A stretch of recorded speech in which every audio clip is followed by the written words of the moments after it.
Былое, что было когда-то, кануло в прошлое время. Добрая старая сказка, в которой мы с тобой.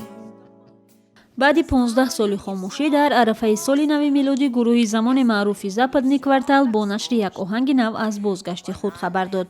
гузаштаҳо ном дорад ин тарона, ки бо забони русӣ суруда шудааст ва дар он овозхонон алишер холиқназаров, жанна шайнян, ален шоира, олим ширинов аз гузаштаҳои зебову хуби худ қисса мекунанд. паёми аслии оҳанг ҳамин аст, ки гурӯҳ мехоҳад шӯҳрати қаблии хешро баргардонад.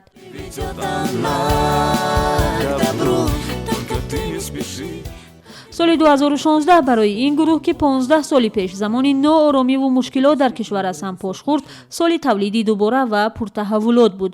онҳо дар ҳамин сол албоми нави оҳангҳои худро пешниҳоди мухлисон карданд. То, что этот альбом мы делали, ин албом хотираҳои кӯдакӣ ва ҷавонии мо буд.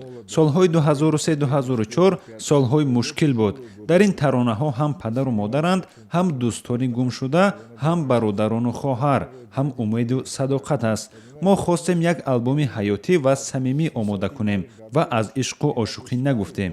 бо таҷрибае ки дорам фикр мекунам албоми муваффақе ҳам омода шуд. по смыслу альбом очень удачный. таъсис ва авҷи шӯҳрати западни квартал ба солҳои 1996 рост меояд, замоне ки гурӯҳе аз ҷавонони тоҷик дӯстдорони рок гирди ҳам омада тасмим гирифтанд бо ҳам дар олами мусиқии тоҷикӣ навоварӣ ворид созанд.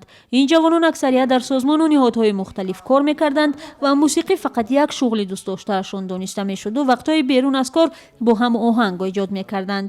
Был ежемесячная такая музыкальная тусовка. он солҳо як озмуни хуби мусиқие буд, ки ҳар моҳ ба ҷавонон имкон медод ҳунару истеъдоди худро рӯи саҳна намоиш диҳанд. мо дарк кардем, ки имконе барои ворид шудан ба саҳнаи ҳунарро дорем. ин барнома рок панорама ном дошт. он ҳам ба мо илҳом бахшид ва як таконе шуд барои таъсиси гурӯҳ. Тусовка называлась «Рок Панорама», и тогда впервые мы выступили. мушкилоти молӣ ва набуди шароити фароҳам барои эҷоди оҳангҳои шуниданӣ сабаб шуд, то аъзоёни гурӯҳи западни квартал як гурӯҳро тарк кунанд. алишер мегӯяд, мусиқӣ барои онҳо фақат як шуғли дӯстдошта буд, на манбаи даромад. бинобар ин дар он замон натавонистанд гурӯҳро ҳам аз парешонӣ наҷот диҳанд. вале дар ниҳоят баъди солу талошҳои зиёд 13 аъзои гурӯҳи западни квартал гирди ҳам ҷамъ омаданд. Все эти годы мы собирались с мыслями, но в какой-то степени... мо тамоми ин солҳо талош мекардем чизе биёфарем, ҷамъ оем, аммо муваффақ намешудем, чун солҳо аз санъат дур будем ва ин танаффус ҳам сабаб шуда буд то ба як буҳрони эҷодӣ гирифтор шавем.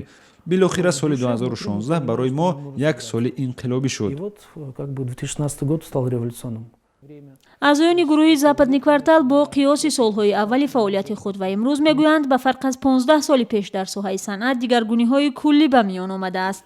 дастрас шудани дастгоҳҳои замонавии сабт ва танзим кори мутрибонро ба маротиб осон кардааст.